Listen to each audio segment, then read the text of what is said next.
17th Photo Reconnaissance Squadron, now stationed on Guadalcanal, has hung up an excellent record during the past months in supplying the Fighter Command, Bomber Command, and the Naval and Ground Forces with the particular and valuable type of intelligence information that Photo Reconnaissance Squadrons can obtain.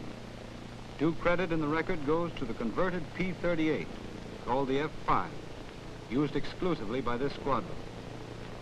Indispensable to the operation of this or any other outfit is an efficient ground crew, dependable men checking every detail. Testing the communication system, the radio man gets a line check from the squadron control station.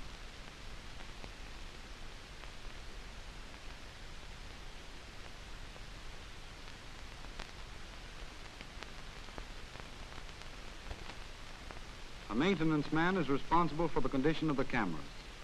Because of the extremely humid climate of the tropics, the cameras must be removed from the plane after every mission and taken to the camera tent for a complete check.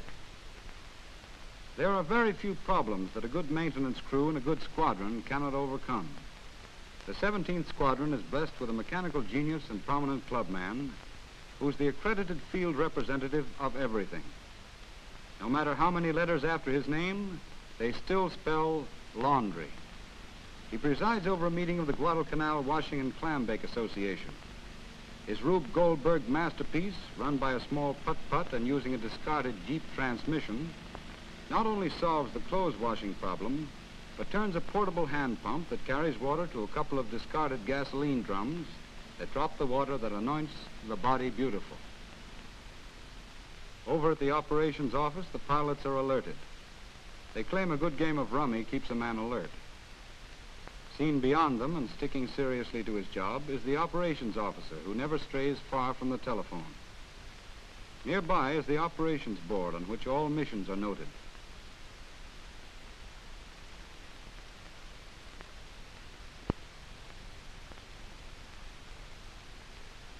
There's a call for the operations officer. Information is desired concerning a certain area. He lists the data: destination, area to be flown, number of photos desired. Walking over to the board, the S3 calls the pilot, and they write in his name and mission. After this, the pilot is briefed. On the area map, the S3 points out the route. These are the Solomons, and the course will be an elliptical route from Guadalcanal, covering the islands to the northwest and their adjacent waters. Particular information is desired about enemy activity at Buka Island, furthest west in the Solomon group. The operations officer, with additional information brought in from similar missions, advises the pilot as to the best course and the spots where enemy ack-ack and fighters will probably be encountered. The crew has been notified and the proper cameras and film made ready. The F-5 can accommodate 5 cameras. On this mission, 2 verticals and 2 obliques are used. You notice one of the boys is taking care of his .45. Except for a machete, that's all the armament these pilots carry on a mission. All armor and armament have been stripped from the plane to accommodate the cameras. The pilot's only protection is his speed, and the F-5 is the fastest photo reconnaissance plane in action.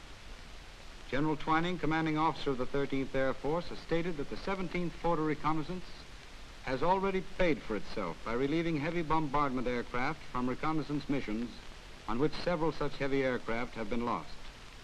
In comparison, only 1 F-5 has gone down in 4 months of daily reconnaissance flights. The last item before takeoff is the cleaning of all glass through which the cameras shoot.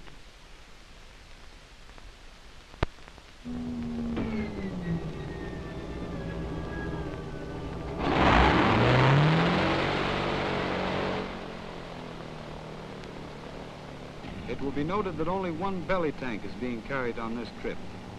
It is preferable not to limit the plane's speed by taking along 2 tanks, though most pilots find the F-5 handles less well with 1 tank.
Almost as quickly as the chocks are shoved under the wheels, the men go up to remove the film magazine. No time will be lost in getting the film to the field lab and in rushing prints to the photo intelligence officer for interpretation. It is possible that one or more of these negatives holds information that is of life and death concern to every man in the Guadalcanal area. For photographs can show up things that the human eye cannot easily detect. At times, a whole fighter or bomber squadron will fly over an enemy installation and never see it. Furthermore, photos can be examined carefully with stereoscopes and by more than one person.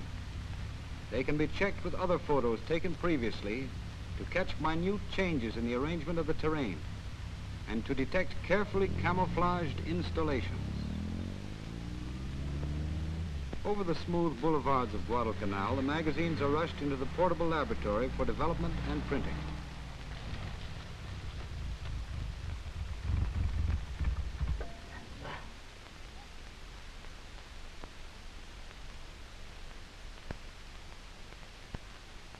The pilot photographer's personal report rounds out the story given on these negatives. It covers points which can be more fully enlarged upon by verbal testimony. Sitting down with the S2 officer, he gives a minute account of everything that happened to him and everything that he observed.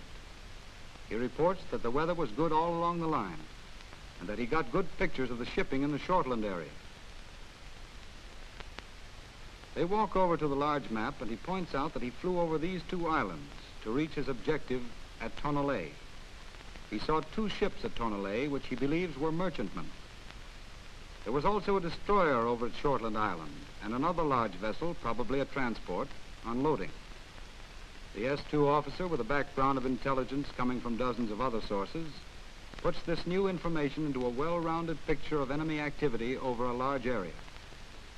The S2 officer in this instance is Captain Victor Dykes, a graduate of the Harrisburg School of Photo Interpretation.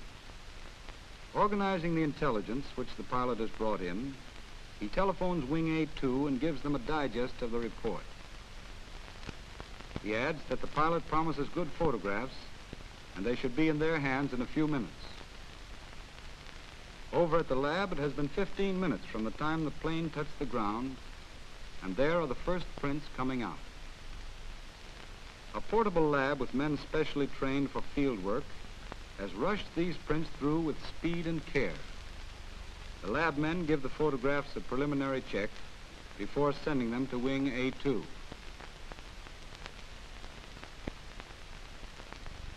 A half hour has elapsed from the time the pilot returned from his mission. Already a fighter squadron is rolling out to the runway, ready to act upon the information obtained by Photo Reconnaissance. It may be that the photographs and the verbal report have disclosed that the enemy is open for attack at Tonelay. Or perhaps it was discovered that Jap transports and destroyers are sneaking up the channel. So out our fighters and bombers roll, prepared to do a job that the alertness and efficiency of a good photo recon squadron has helped set up.